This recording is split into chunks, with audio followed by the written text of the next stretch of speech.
C'est l'endroit le plus ensoleillé et c'est là où on va faire les ateliers in situ et accueillir toutes les classes des 21 structures qui participent au projet. Ce qu'on souhaite, c'est que les habitants puissent s'approprier ce renouvellement urbain. Tout ce que tu as fait, ils vont le mettre sur un mur géant. Et à chaque fois que tu passes avec tes parents, tu dis papa, maman, c'est moi qui ai fait ça.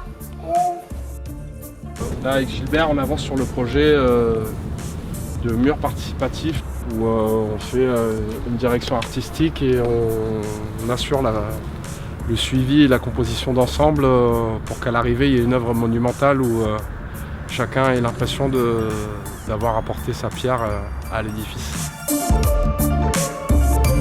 Et là, maintenant, on est enfin dans le concret, la réalisation. Vous allez travailler par deux. Je prends tout ça là, tout ce que j'ai dans mes mains. Moi tout.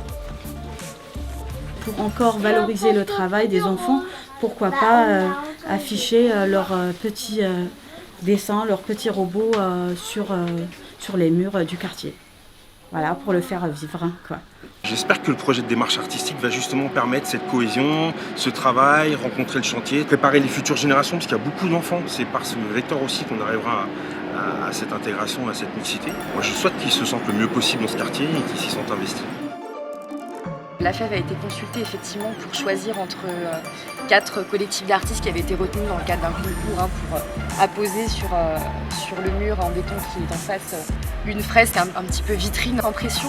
Proposer à la fois quelque chose d'innovant et de marquant et qui attirait l'œil mais qui s'intégrait quand même dans le paysage urbain.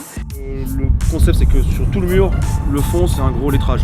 Et donc on a écrit le mot ductus en gros. C'est un mot latin, puis ce mot correspond exactement à ce qu'on fait, parce que c'est le ductus en fait, c'est ce qui réunit toutes les techniques à avoir pour chaque outil de calligraphie. Donc pour le spray, ça va être la distance par rapport au mur, la vitesse, la pression. Pour la calligraphie, ça va être l'angle, enfin, voilà. C'est plus l'angle, la rapidité d'exécution, le mouvement. Voilà, donc chaque outil de calligraphie a son ductus propre, donc son rythme, sa vitesse. Et ça correspond aussi avec le lieu. On est un peu à un nœud de transport, il y a les trains, le RER, le Transilien, les bus, les piétons. Donc voilà, c'est chacun avec son rythme aussi, ductus propre aussi, donc voilà, on trouvait ça pas mal pour le lieu.